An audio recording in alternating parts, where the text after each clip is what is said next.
Hay varios temas, quiero empezar por las repercusiones en relación a las cuentas provinciales, considerando que hay una situación que el gobernador Omar Perotti ha descrito como no favorable en relación a la provincia de Santa Fe a 2019, y entiendo que usted, como referente de economía hasta ese año, debe tener algo para decir. La verdad que sorprende que 2 años, más de 2 años después de haber asumido a cargo del gobierno de la provincia, el gobernador Perotti sigue insistiendo con traernos a los santafesinos un problema imaginario. Digo, la verdad que hay muchísimos problemas reales en la sociedad santafesina, en la economía santafesina, si queremos focalizar la mirada específicamente en lo económico, pero si hay un problema que no tenemos en Santa Fe, que no lo tenemos ahora en 2022, que no lo teníamos en 2019, que no lo teníamos en 2010, digo, no es que solamente en la transición no lo hubo. La verdad que Santa Fe nunca tuvo problemas en sus finanzas públicas. Obviamente, las finanzas tienen las vicisitudes que tiene la economía, pero la verdad que Santa Fe tiene sus finanzas absolutamente sólidas, y cuando asume el gobernador Perotti, la verdad que Santa Fe se encontraba con un nivel de deuda que era una quinta parte de lo que a Santa Fe se le debía. Es decir, a diferencia de todas las demás provincias que tenían deudas por pagar y nada por cobrar, el gobernador Perotti asume en diciembre del 2019 con mucho por cobrar y muy poco por pagar. Y por otra parte, esa parte, lo que correspondía pagar como vencimiento de la deuda, tenía un perfil muy suave a lo largo del tiempo. Es decir, no solo que se debía poco, sino que había mucho tiempo para pagarlo. Pero digo, la verdad que me parece que perdemos el tiempo los santafesinos y seguimos discutiendo sobre ese tema. La verdad que hay miles de problemas reales antes que dedicarnos a los problemas imaginarios del gobernador.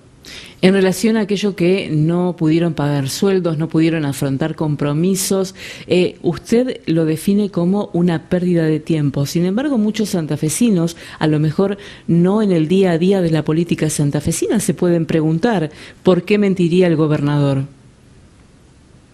Pero los hechos están a la vista. ¿Cómo que no se pagaron? Se pagó el aguinaldo, se pagaron los sueldos, se pagaron los certificados de obra.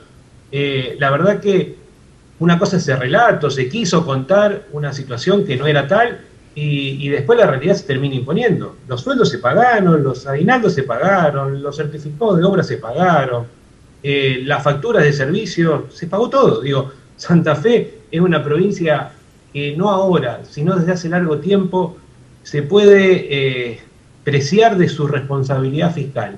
No hay muchas provincias que puedan decirlo en Argentina. Santa Fe ha cambiado los signos políticos, primera década del siglo actual en manos del Partido Justicialista la mayor cantidad de los años, luego el Frente Progresista, desde hace algo más de 2 años nuevamente el Partido Justicialista. Digo, han cambiado los signos políticos, pero la responsabilidad fiscal ha sido una política de Estado en Santa Fe. Entonces, la verdad que creo que, reitero, hay problemas de todo tipo en la economía de Santa Fe. Entonces, hay problemas de inflación, hay problemas de empleo, hay problemas de empleo negro, hay problemas de desabastecimiento de gasoil en plena cosecha gruesa en algunas zonas de nuestra provincia, hay problemas porque la industria cárnica no se la deja exportar, hay problemas porque a la industria del biodiesel no se lo deja producir al nivel que tienen de capacidad instalada. ¿Por qué no hablamos de esos problemas en lugar de hablar de un problema que no existe?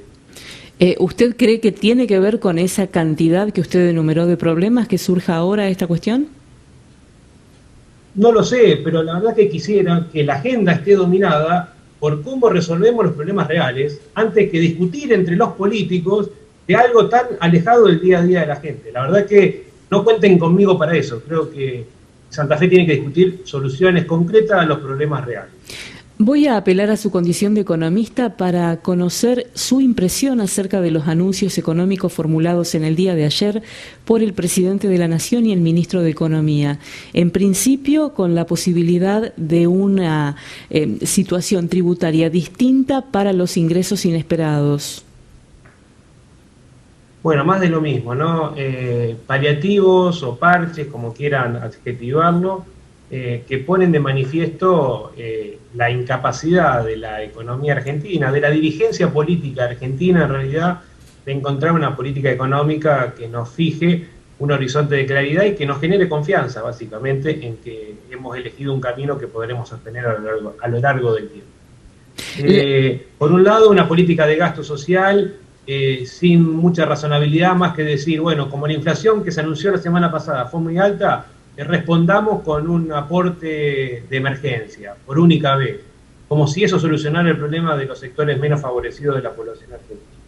Y por el otro, una propuesta para distraer la discusión pública con un impuesto a las ganancias, le llaman, o a las rentas inesperadas, como si en Argentina no tuviéramos ya un sistema impositivo recontracomplejo y con una alta presión tributaria, y que de hecho cobre impuesto a las ganancias, esperadas, inesperadas o como quieran llamarle, pero en Argentina se cobra un impuesto a las ganancias. Si se quiere discutir el impuesto, discutámoslo, digamos, quién paga impuesto a las ganancias, cuáles son las exenciones, cuáles son los sectores que están beneficiados con algún tipo de régimen especial, pero las ganancias de las empresas en Argentina pagan impuestos, como también lo pagan las ganancias de las personas físicas, fundamentalmente los trabajadores asalariados que tienen descuentos en su nómina salarial.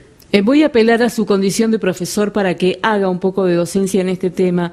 Cuando hablamos de una renta inesperada, ¿cuál sería la situación por la que no podría ser tomada por el Estado proporcionalmente si no se estableciera una nueva ley? Es decir, ¿alguien quedaría exceptuado o fuera de pagar por esa situación extra?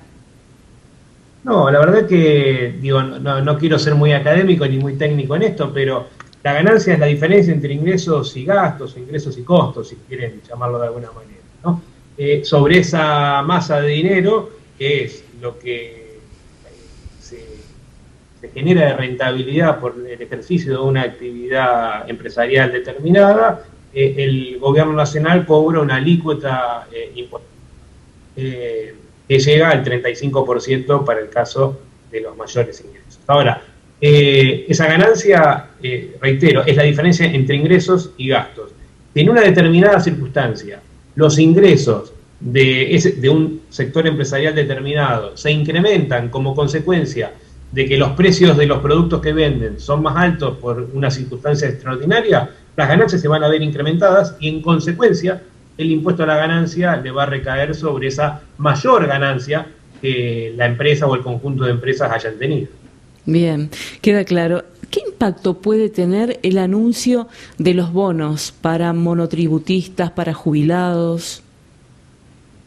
Me preocupa que creamos que la solución de los problemas estructurales de la economía de nuestro país o de la sociedad argentina se resuelven con anuncios grandilocuentes de un día para el otro, reitero, muchas veces generados a los efectos de distraer la agenda de los temas importantes. Seguramente el anuncio de la inflación de la semana pasada empujó una decisión sobre un anuncio de esta semana que cambiara la agenda. En lugar de hablar de inflación, hablemos ahora del nuevo IFE o del nuevo bono y del impuesto a la renta inesperada y dejamos de hablar de inflación, sacamos el tema de inflación de la agenda. La verdad que no me parecen medidas apropiadas y lo que sí creo es que en Argentina nos debemos una discusión de fondo respecto de qué tamaño de Estado queremos y cómo estamos dispuestos a financiar ese tamaño de Estado. Es decir, cómo los diferentes sectores, cómo los diferentes niveles de ingreso de la población, los diferentes deciles de ingreso, contribuyen a financiar tributariamente al funcionamiento del Estado, deberá tener un tamaño acorde al que la sociedad argentina demanda. Ahora, en lugar de tomar decisiones que nos pongan sobre la mesa de discusión una reforma tributaria integral, que visibilice esta discusión que estoy transmitiendo, aquí un año aparece el impuesto a las grandes fortunas, el otro año aparece el impuesto a la renta inesperada, es decir, todas medidas que son coyunturales y que no tienen por detrás una planificación de mediano y largo plazo, sino todo lo contrario. Y seguimos agravando un problema estructural de la economía argentina, que es la falta de confianza en el sistema económico. Bien. La política económica argentina no logra generar confianza. ¿Y podemos temer los ciudadanos que la emisión o los aportes del Tesoro para financiar estos bonos generen un nuevo foco de inflación? A ver, me inscribo dentro de los economistas que entendemos que la inflación es un fenómeno que no se explica únicamente por la emisión monetaria.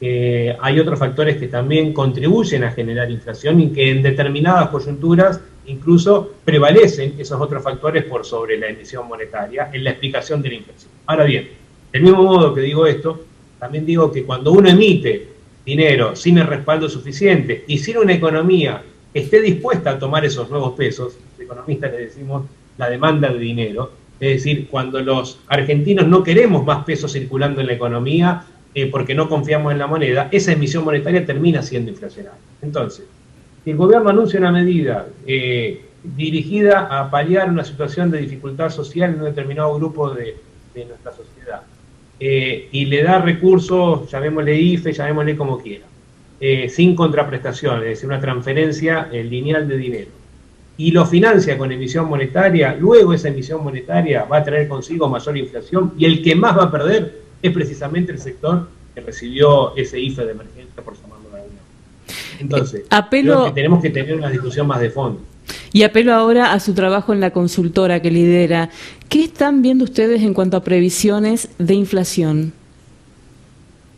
Bueno, la verdad que en esto pareciera que cada economista tiene su propio cálculo. En esto yo no quiero tirar un número distinto del que el promedio de consultoras del mercado le están transmitiendo a la sociedad. Digo, y ahí está el relevamiento de expectativas de mercado que realiza el Banco Central de la República Argentina entre las principales consultoras de nuestro país, y que todas ellas hoy están indicando una inflación entre el 55 y el 60% proyectada para el presente año. Estoy hablando del relevamiento de expectativas del mercado que se difundió en marzo, antes de conocerse el dato del 6,7% de inflación de marzo que se anunció hoy. Igual es un relevamiento que a veces...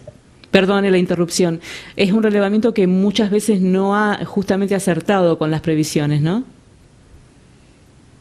En general, uno habla de proyecciones hacia adelante, que trabaja con supuestos respecto del comportamiento de la política económica.